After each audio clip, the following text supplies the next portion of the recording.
What's up, guys? This is the Osmo.com Night Shift Podcast. We are talking 10-game main slate for Wednesday, September 19th. Lots to talk about. Osmo will have his lineup card article. We have the ownership projections, rankings. Josh is back tomorrow morning with myself. I believe, actually, I don't want to say yet who's going to be on the Live Before Lock show. Josh and I will have to figure that out. He's obviously got a lot going on, but he is going to be on the morning show. That is the plan anyways. We'll have From A to B at 2:30 Eastern, the deeper dive. I believe Laffy is writing the deeper dive tomorrow. The deep dive, I should say, and then the deeper dive, the show, is on at about 4:45 Eastern, going up until Live Before Lock with Chris Spags. All right. And, of course, NFL content coming out on Wednesday. I believe Ben Raza will have his Spotlight article out for the week. All right, let's do this. We're going to skip over the quick 3-game mini slate on DK. We'll answer questions about that, or just talk about it generally on the strategy video tomorrow. So we'll go Toronto and Baltimore. We have Marco Estrada going up against, we don't know yet for Baltimore, but probably not someone we're going to play. Luis Ortiz was slated to start this game, but it looks like he will not be available. So just waiting for confirmation. Baltimore just doesn't have that good of a pitching staff anyways. So obviously no line out for this game yet. But Estrada is 4,800, and I actually like that we're seeing a bunch of lefties in here for Baltimore. I'm seeing 5 in the projected lineup. If they do that, I really, really like Estrada as a punt play. I think there's a couple guys you can go to in this range, Estrada certainly being one of them. The game logs look really ugly, but he's either in that negative 12 range or the 12 range, or maybe you can get up to 15, but he is fully stretched out, and this is a bad Baltimore team, so I'm willing to take a shot on Estrada as long as he's not the mega chalk. I think there's going to be one guy that takes ownership off of him, and I actually like him as well in that range. So we'll talk about Toronto bats tomorrow once we figure out who is going for the Orioles. And then, I'm probably going to want some Toronto bats just because the Orioles bullpen is so bad. It may be a bullpen game, but regardless who's starting, it's going to be someone you probably want to target against, and certainly a bullpen you want to target against. Boston and the Yankees, we have David Price going up against Luis Severino in a game that will surely take 5.5 hours. So this one starts at 7:05 Eastern. It's probably going to be the last one done. No, but these games always take so long for whatever reason. I wonder if someone's done a study on that. I think that'd be a pretty interesting read. But anyways, David Price, Luis Severino, both these guys priced at about 10K. Price is 10.3 in a tough spot going into Yankee Stadium. I think I'm going to lay off of Price here. It's just too tough of a spot. A couple too many good righties here, and the Yankees lineup looks really, really good with McCutchen, Judge, Stanton, Hicks, Andujar, Sanchez, Torres back in the 9 spot. Luke Voit can obviously hit, especially with those guys around him. So it's just going to be a little too tough of a spot for 10-3 for David Price. And then I do like some Yankees bats, especially Stanton, who's under 5K. I love Aaron Hicks. He's 4,100. I think that's just too cheap for him. If Gleyber Torres bats up in the order, I think I will have some of him. Even if he gets a bump to like 7th, I think I would be much more interested in Torres, but you can't always get what you want. Severino, 9,900. This guy, you just never know. He has had okay starts recently, but run prevention has been an issue, and getting deep into games has been an issue. And because he's been so shaky as of late, I think his upside is limited with that amazing Yankee bullpen behind him. I think they're going to be pretty careful if he gets in trouble in the 5th or 6th inning. So that's worrisome for Severino, especially going up against the Red Sox, especially for almost 10K on DraftKings. So Severino is an avoid for me. I think if you're going to some Red Sox, it's probably going to be Benintendi for 4,600. Mookie Betts is 5,500. I don't know if he's going to be in the lineup for this game, but if he's not, then it's going to be probably JD. But again, I don't like the idea of targeting 5K bats against Severino. So this one could be a wash, maybe some Yankees bats, but probably not a ton of exposure to this game for me. Kansas City and Pittsburgh, we have Heath Fillmyer going up against Chris Archer. 3.3 implied total for the Royals, 4.8 for the Pirates. Archer is a -200 favorite, and I would have to expect he gets a lot of ownership here because he always does when he's around this price. He's just too cheap for a good matchup. And, I probably won't eat the chalk if he's 25%. I will have some exposure to Archer. I just don't really see a way around it.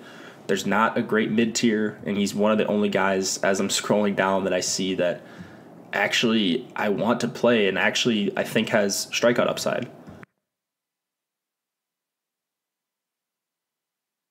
Okay, so Archer certainly in play against the Royals. Just keep an eye out for his ownership. I don't think he's the same guy we've seen over the last couple of years, but 7,700, I think he has to, at the very least, be on your radar as a mid-tier option. Fillmyer, 5,100. I don't think there's a need for it when you've got other good guys. Fillmyer does give up a ton of hard contact. 523 xFIP to lefties, and then you look at what he's done against righties, near 50% hard contact, which is kind of crazy, a 142 whip. Pirates not my favorite team to stack, but I think they are, most of them at price points like Dickerson and Cervelli and Josh Bell, where I think I'm comfortable rolling out a stack. And you have to remember with Kansas City, they have one of the worst bullpens as well. White Sox and Indians, Dylan Covey going up against Carlos Carrasco. Covey is a complete fade for me. He's not a good pitcher, and he's got a really tough matchup.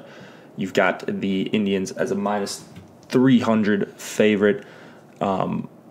It's just too tough of a spot for me to want to go to Covey even at minimum salary.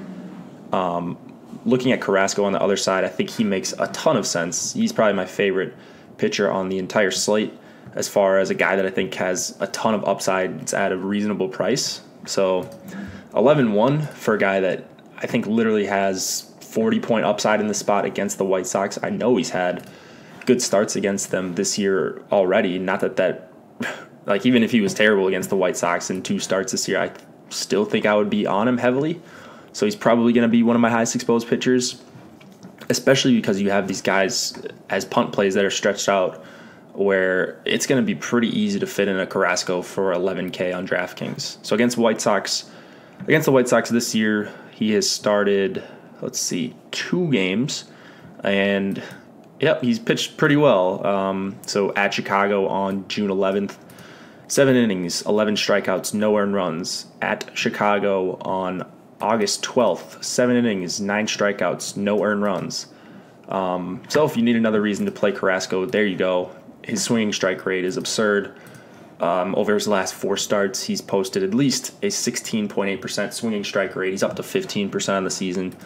I mean, he's just a really, really tough fade, even at a high price here, I think. And then, obviously, Indians bats are going to be super popular for a 5.5 run total. You've got Donaldson down there for 4,500, Alonso 4,200, and then, of course, the top 3 guys are just amazing against righties. Cincinnati and Milwaukee, we have Matt Harvey going up against Gio Gonzalez. Harvey is 7,300, going into Milwaukee. This is another just nut Christian Yelich spot, and he's almost 6K, not quite there yet, but 5,900 for him. No issue playing him here. He's just unconscious right now, and this is about as good of a matchup as you can ask. Harvey, I think I say it every single time he pitches and I'm on the night shift. He has been better, but he's still going to have problems with lefty power. He just doesn't have a lot to offer against lefties. 42% hard contact since coming over from the Reds, or from the Mets to the Reds. A 470 xFIP, bunch of fly balls. I mean, it's just going to be really tough sledding, I think, here for Matt Harvey against Yelich, Shaw, Moustakas. And then anytime, I don't know about you guys, but anytime I want to stack up or play a few of these lefties, I'm always willing to play guys like Lorenzo Cain and Jesus Aguilar like as fillers. So the Brewers are just always a team that I end up with exposure to, and I'm certainly going to have exposure to them here against Harvey in an over 5-run total. Gio Gonzalez, he's going to be an interesting one to talk about. Since coming over to the Brewers in his first 2 starts, a 15.7% swinging strike rate against the Giants, a 14.6% swinging strike rate against the Pirates. In those 2 starts, he's had pretty good results. Hasn't gone super deep, 5 2/3, 7 strikeouts in the Giants one. That one was super frustrating. And then the 4 2/3, 6 strikeouts. So the strikeouts have been there for him. Maybe not great matchups. I don't think I'm ready to just roll him out here. But he's going to involve more digging to see if he's changed something since coming over to Milwaukee. And then, of course, Eugenio Suarez for 4,600, I think, is one of my favorite plays. Regardless if Gio's changed something, I don't think he's all of a sudden become a world beater against righties.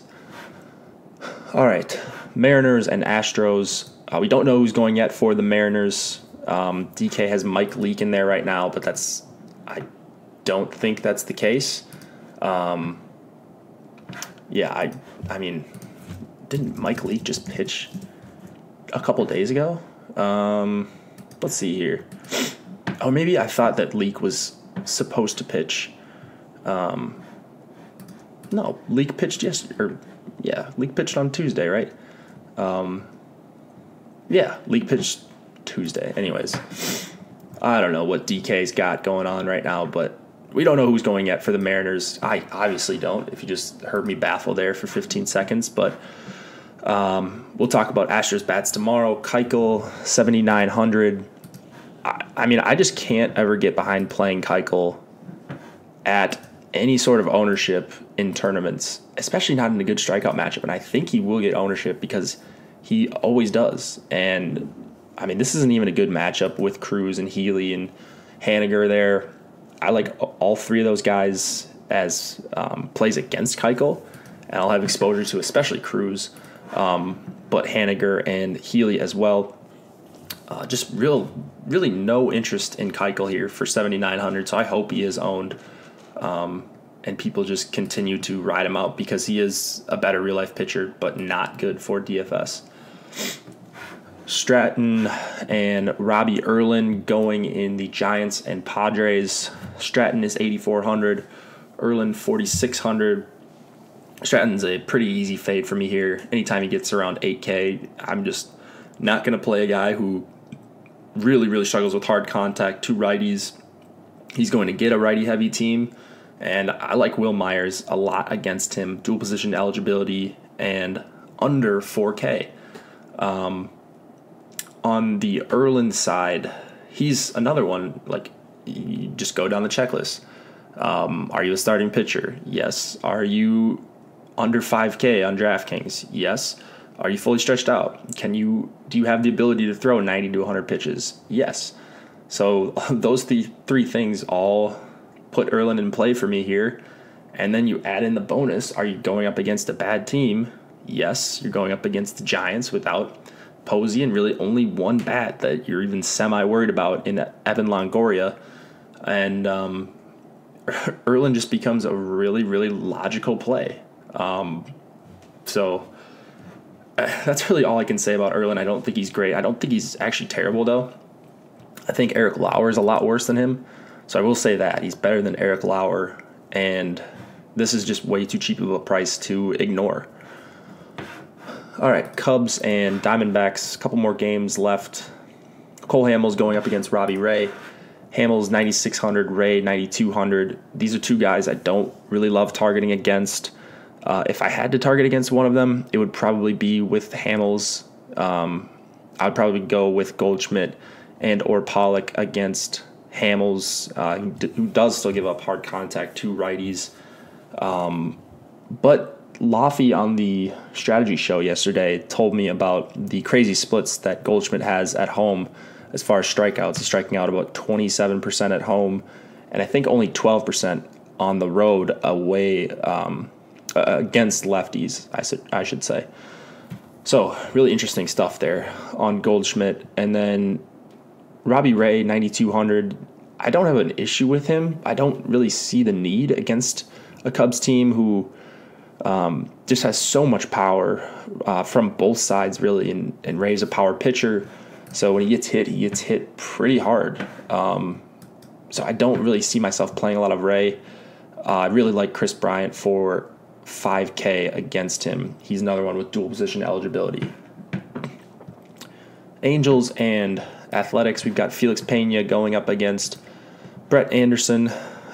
Pena is $8K in this spot, and he's someone that I've been on a ton as of late, and I feel good about myself being on him early, but I just can't see myself playing him here. The swinging strikes have gone down. The results have been fine. He had a couple good starts against Houston, a good start against the White Sox, a good start against the Rangers. I think he's probably going to be pretty good, but there's just no way I'm playing him. It's a bad strikeout matchup. Oakland has been crushing righties. It's a good park, but you really want to go up against a guy that gets to face Lowry and Olsen and Chapman, Chris Davis, who obviously clubs righties. If they throw out a super righty-heavy lineup, then I'm starting to understand it, but I just don't think I need to get there with Pena. I think I'd rather even go with like a guy like Gio or a guy like Tyler Anderson, who we'll talk about a little bit next. Anderson, Brett Anderson, that is, 5,400. He's the guy I don't really want in this range. I mean, literally no strikeout upside at all with him. I just don't think there's any way that he gets more than 3 to 4 strikeouts here against an Angels team that already doesn't strike out. The guys that I want to play against him are Trout, Ohtani, Andrelton Simmons, I think, is a little bit underpriced at just 3,900. But again, not a great hitter's park, so it's going to be tough for me to want to stack up either team here. Colorado and LA, the Dodgers. Tyler Anderson going up against Walker Buehler. Anderson is 7,200 on DraftKings, and he's a GPP flyer. I don't think he's someone I'm going to be super heavily exposed to, but at this price, I'll always consider him. Threw 94 pitches in his last start, was successful. It was in San Francisco. He was super lowly priced.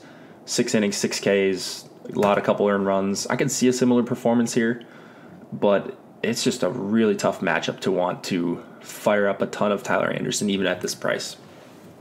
So I'm just not targeting a ton of bats against him. I think I will have Machado, who is 4,700, maybe some Matt Kemp, who's still under 4K, but that is really about it. All right, last pitcher of the night, Walker Buehler. He is 11,300 on DraftKings. Higher price than Carlos Carrasco, which I don't really understand. I think he's going to be a fade for me. They are letting him go a little bit deeper. He's gone 103 pitches or more in 3 out of his last 5 starts. So that's a little bit encouraging. But if it comes down to him versus Carrasco, who I both think they're both fine plays, obviously, I wouldn't be mad at someone for saying they like Buehler better, but for me, I think it is Carrasco by a pretty good margin. The White Sox just strike out so much. The Rockies do too, away from Coors, but not nearly as much as this White Sox team. And Carrasco has better swing and miss stuff, so he's got that working for him. Buehler, I think, is fine. You might even be able to make lineups with both of them. I just don't know who you would stack, but that's something me and Josh should look at tomorrow morning. Yeah, so I don't want to target bats against Buehler. Let me make that clear. I don't think that's necessary on a 10-game slate, but maybe just not someone I end up overweight on. All right, that's going to do it for the night shift. Hope you guys enjoyed this. Getting your research started. 10 games, just a couple more weeks of MLB season, so time to bink before we start moving on to other sports like NFL, NBA, NHL. Should be a fun time in DFS. Come join us tomorrow and chat. Come check out all the content on awesemo.com. See you guys tomorrow.